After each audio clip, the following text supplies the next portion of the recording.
Welcome back to the library. I'm Miss Taylor and I'm your children's librarian here at the Giddings Public Library. Welcome to Summer Reading 2020. It's Imagine Your Virtual Story.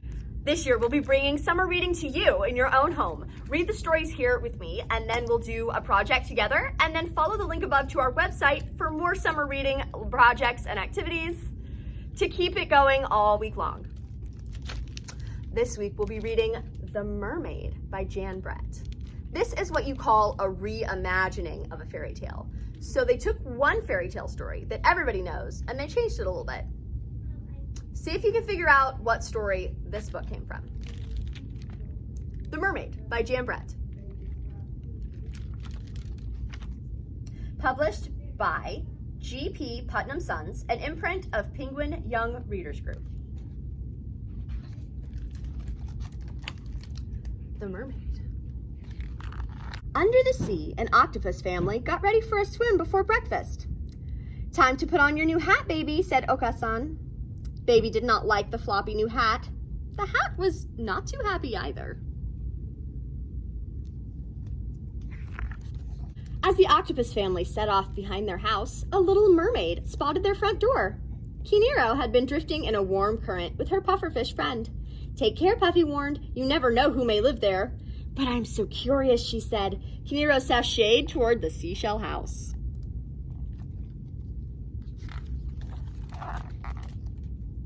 Inside, breakfast had been set out. There was a great big shell, a middle-sized shell, and a little shell. Kiniro took a bite from the great big shell. "Too crunchy," she said. The little mermaid tried the tender bites in the middle-sized shell. "Too slimy," she said. Puffy could guess what was coming next. Can you? Kiniro sidled up to the little shell. In a minute, the tempting tidbit had disappeared. "Ah, just right," she said. "All gone," said Puffy, as he wondered whose breakfast it was supposed to be. Kiniro floated around the seashell house and saw 3 chairs. There was a big chair, a middle-sized chair, and a little chair. She sat down on the large coral chair. "Too many bumps," she said as she smoothed her scales. Kiniro wriggled into the middle-sized chair. Down she went. "This chair's too slippery," she gasped. The little chair was the prettiest of all, and Kiniro sat on it. "Just right," she said, and as she gave her fins a flippity-flip, all that wiggling broke the chair to bits.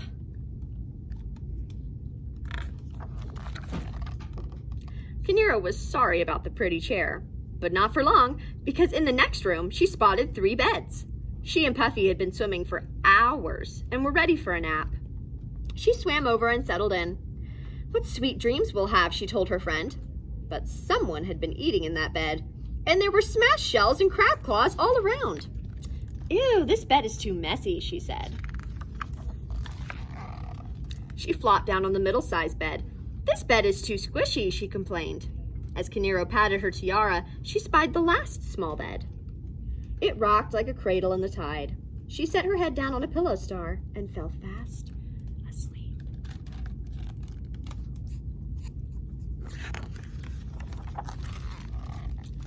Soon, the octopus family returned over the sandy shoals.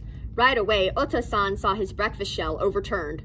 "Someone has been crunching on my crustaceans," he said, turning pink. Oka-san huffed. "My breakfast has been splashed." She turned pinkish too. Baby looked around for her breakfast, but all she saw was the upside-down shell.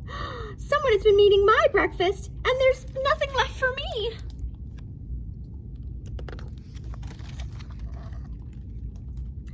Ota-san saw that his coral chair looked different. "Someone has been sitting on my chair," he announced, now even redder. Oka-san went from pink to red when she saw her chair. "Who has been squashing my chair and scattering my teacups?" she asked. Baby saw her beautiful chair, all in pieces. The hermit crabs were taking it. "My chair is going, gone," she cried.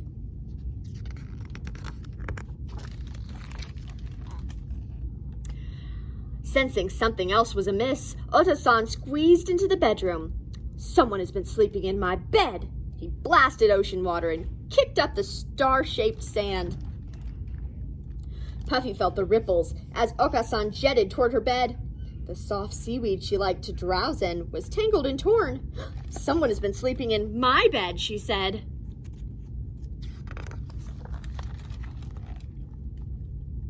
Baby octopus peeked inside her tiny bed. A beautiful mermaid was sleeping there. Someone has been sleeping in my bed, and here she is. The little mermaid opened her eyes and saw the adorable octopus. The baby's eyes were soft and sweet. Her skin was shell pink. Her graceful arms danced, but she was wearing the oddest hat the little mermaid had ever seen. Kiniro, who didn't like to see anyone unhappy, gasped. That will not do. She thought about her tiara.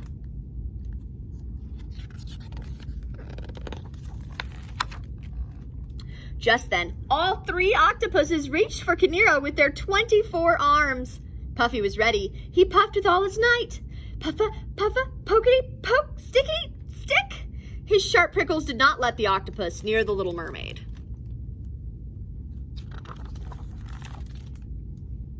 Kiniro, Puffy, and their new friend Ray floated away in the warm current. They couldn't stop smiling about the cute baby octopus. She looked radiant in her beautiful new tiara. Welcome to the craft table. To go with our mermaid book, we're going to be doing some hydro dipping. I'm really excited about this project. All you need is a bucket to put your water in. Water, of course. You need paint. Now, I'm going to be using spray paint today, which is why I'm outside. But any oil-based paint will work. Nail polish works really well. But you can use any paint that has oil in it. Just nothing that says water-based. And then you need just something to dip. I have a couple of little white clay figures that I'm going to use. So first, you're going to take your bucket and you're going to fill it with water. You need the water to be high enough to completely cover the item that you're going to be dipping. And then take your paint. Now, if you're using paint out of a bottle, you're going to drip it into the bucket. Of course, I've got spray paint, so I'm going to spray it. Now, it's gonna make a pattern in the water, kind of a ringed pattern. So I've got a lot of blue. Now I'm gonna do a few little dots in it, rings of yellow and white. It's gonna turn out really bright. That's what I want.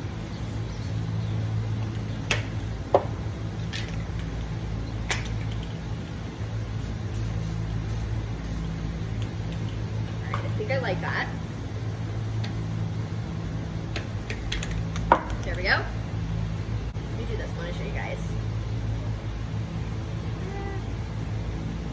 I didn't tie anything to this, so it's going to be on my fingers, but that's okay. So here is my little hydro dipped snail. It's actually a snail. I don't know if you can tell. Look how cute he is. I'm so excited. I'm going to put him in my garden.